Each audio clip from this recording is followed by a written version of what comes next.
Silsilah dari petunjuk sudah datang kepada Abah. Sekarang Kalimat kita simak yang nomor satu, kalimat Allah. Iya. Allah itu memiliki utusan. Nabi sebanyak 24 dan Rasul sebanyak 1. 24 tambah 1 menjadi 25. Muhammad. Karena Muhammad ini ingin menjadi manusia yang baik bersama umatnya, maka lahirlah rukun Islam yang kelima. Untuk mencukupi supaya tidak terjadi kepincangan, rukun Islam yang kelima ini didukung oleh rukun iman yang keenam, supaya jumlahnya 6. Jadi iman dan Islam. Kita ini kan, iman saja kalau tidak Islam tidak bisa. Nah, itu kan. Nah, sekarang banyak nabi di sini 10. Sebelah kiri 10, sebelah kanan 10, jadi 20. Sedangkan di bawahnya 5, jadi 25 nabi. Nah, di antara 25 nabi ini tentu memiliki 5 aset. Atau 4 aset. Aset pertama syariatullah. Aset yang pertama pada waktu zaman Rasulullah, perang Badar, perang Khandaq, perang kaum Quraisy, dia memiliki aset agama sebanyak 5 atau 4 kan. Satu awaludin ma'rifatullah. Awaludin ma'rifatullah. 1 ma'rifatullah. 2 hakikatullah. 3 tarekatullah. 4 ma'rifatullah. Nah, 5 ihsan tuh kan. Nah, kalau dari segi syariat, mulai dari aset agama itu terdiri dari 1 syariatullah, tarekatullah, hakikatullah, ma'rifatullah, dan ihsan. Nah, itulah dia.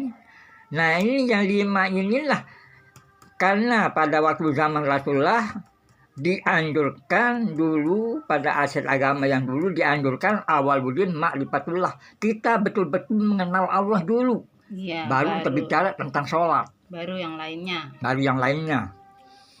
Nah, itu. Karena sekarang aset agama ini dilarang dengan bau kawak. Pakai bahasa Indonesia. Karena aset agama ini tidak ada yang mampu melakukannya. Yang mampu untuk melakukannya, maka lahirlah tidak berani terjun kan. Maka lahirlah dari syariatullah, tarekatullah, hakikatullah, ma'rifatullah, dan ihsan. Nah, ini yang sekarang dipakai sampai sekarang ini. Iya. Nah, setelah karena ini sudah dipakai, berarti lahirlah perintah Allah dan larangan Allah. Perintah Rasulullah dan larangan Rasulullah. Nah, setelah melahirkan perintah Allah dan larangan Allah itu melahirkan aset agama seperti yang tadi itu.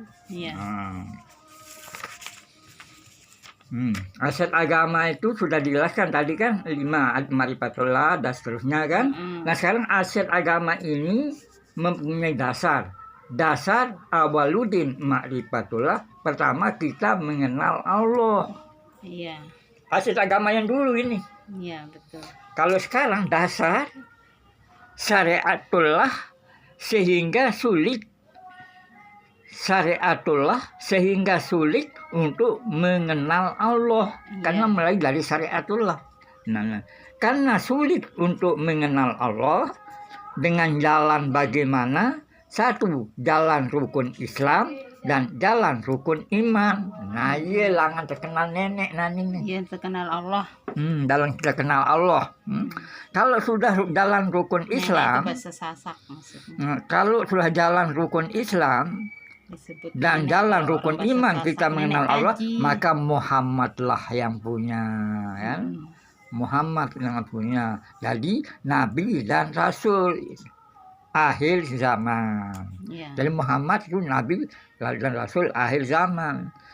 Karena supaya betul-betul Nabi Muhammad itu betul-betul dijayakan oleh umat, maka diberikan mujizat oleh Allah. mujizatnya Al-Quran dan Al-Hadis. Al-Quran yang luntur, Al-Hadis yang luntur. Nah, sebagai pedoman, Nabi Muhammad itu mensebarluaskan pedoman umat akhir zaman ini dengan pedoman yang luntur. Sedangkan pedoman yang luntur ini disebut tersurat. Iya, betul. Sedangkan pedoman yang tidak luntur ini disebut tersirat. Jadi petunjuk tadi malam, langit pedoman tersirat, bumi pedoman tersurat. Nah, saya dalam meninggalnya Haji Musir ini. Iya, itu ya kebuka 4 lembar. Nah, itu hikmahnya ya. Langit ya.